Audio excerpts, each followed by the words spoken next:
Everybody, this is, I can't even, there's no words to explain how amazing this is.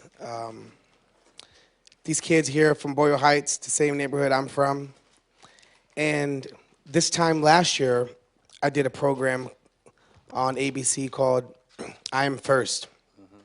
And it was to inspire kids to take an interest in STEM. And just to say, hey kids, you should want to become scientists, I'm going to put this program in Roosevelt, doesn't mean that kids are going to want to join that program. So I thought of making a television program to inspire kids on how cool science is, to show that my world appreciates the scientists and the engineers that give us the tools to express ourselves and, entertain the world. Without scientists, we wouldn't have these tools. There would be no music if it wasn't for people like Nikola Tesla. Right.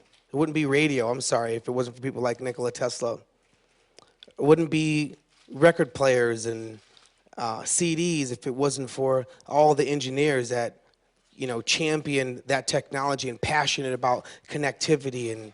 And so I appreciate them to the point where I used my own money to make that TV program to inspire kids in my neighborhood. That movie, Waiting for Superman, was about our neighborhood.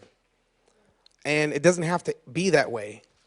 Roosevelt changes when you guys become Mark Zuckerberg's, Dave Lavery's, Jack Dorsey's, and it's not impossible. That's right. It's only impossible if no one brings those tools to you guys. So now, he got a champion in me to bring the tools to you guys to become the next Leland's. Not just you, but everyone in this room. We are here for you guys. Yes. Because it takes a community, it takes a village to raise a child. And I know I had a lot of hands in my development. A lot of people were developing me. What got you inspired? Really my mom, she sent me to Brentwood Science Magnet. So early on, I got, I don't know what gave her the idea to send me an hour away out of our neighborhood, but that was brave of her to think of sending me an hour away from home. I was 7 years old going to a Brentwood Science Magnet school, and I attended schools outside of my area for 12 years of my life. And my teachers, Mr. Wright, Miss Montez, they encouraged me. So that encouragement goes a long way. Yeah, my encouragement was my mother gave me a chemistry set, and I mixed these two chemicals together, and I created the most fantastic explosion. I mean, fantastic, huge, orange smoke, flames, all that. And then I had a hand in my development. I wanted a chemistry set. I remember I told my mom, I was like, I want a chemistry set for Christmas. And then my uncle, Roger, was going to give me a chemistry. You remember, Mom? I wanted a chemistry set. And I didn't get one, though. It's not too late, though. No, so I wanted a chemistry set, and then I wanted a piano. I was like, Mom, when am I going to get my piano for Christmas? I never got it, though, but it was that, the drive of wanting something you couldn't have that keeps you going, right? You kids in Boyle Heights and outside, communities like Boyle Heights, you want something that you can't have, but doesn't mean you won't be able to get it if you just stay focused and surround yourself with people that have that same drive to change, your lives. A lot of times, far too many people want to escape the neighborhood to the point where the neighborhood stays a ghetto. Everyone wants to get out of it. Man, I can't wait to get up out of this ghetto. Right. But that's the reason why I want to go back to Boyle Heights, so that you guys don't ever think about leaving it, but changing it. Like, we have to change communities like Boyle Heights, and you're going to change it via STEM and STEAM. And if you think about music and math, those are two true absolutes that use both the right and left side of your brain. So if you know music, you know math. And if you know math, you know music. And if those two things are in you, you can do anything. Your creativity, your innovation, your curiosity. I mean, that's what we have, these scientists and engineers, like Adam right here, who helped develop the EDL mission to get this Mars Curiosity rover on the ground. So that curiosity, he's going to tell you a little story later on about what it took to keep him in school and the things that he had to do to keep going. So never give up. People told me that I couldn't be an astronaut. I said, why? Why can't I be an astronaut? well, because you weren't in the military, or well, because you weren't this or weren't that. It's not, it has nothing to do with that. It has to do with the drive inside of you. Whatever you want to be, whatever you dream, you can do if you put your mind to it, right? That's right. Is that right, students? Oh, come on, that's weak. Come on now, give me a little more. Is that right? That's more like it. That's more like it. Yep. I mean, I'm a little nervous because my mom's in the audience. Is your mom in the audience? Yeah, she is. Hey, mom. But hey, guess what? It's about that time. Yes, it is. We have something.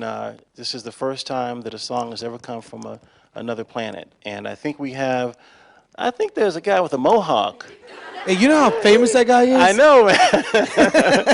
Yeah, that's all right. We got Mr. Bobik there, and we thank you for everything you've done to help inspire and motivate. One of my friends was at the school bus the other day, and there was a little kid had a mohawk and a star on the side of his head, and I wonder where he got that from. It was you, man. So you've inspired and motivated kids just by being there. So let's hear this song.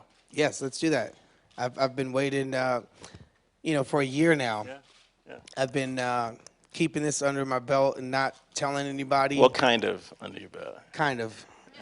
But it was so hard to not want to, just blur it out the first couple of months. But now it finally is a reality, and it's coming. Just any second now. Here we go. Roll the song. Here we go.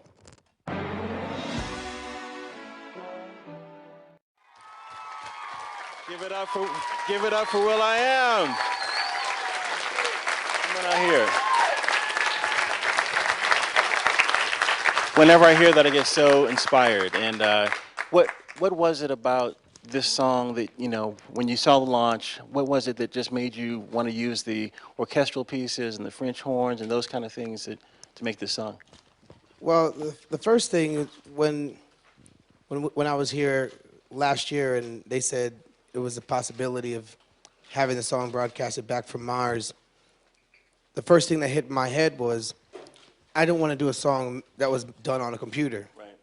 I wanted to show human collaboration and have an orchestra there and something that would be timeless, where it's, and translated in different cultures, not have like a hip hop beat or a dance beat. A lot of times you think that people in my field aren't supposed to try to execute something classical or orchestral. So I wanted to break that, Right. stigma and do my interpretation of an orchestral piece. So, there was a 40-piece orchestra there, and a friend of mine helped me. It was so beautiful to see.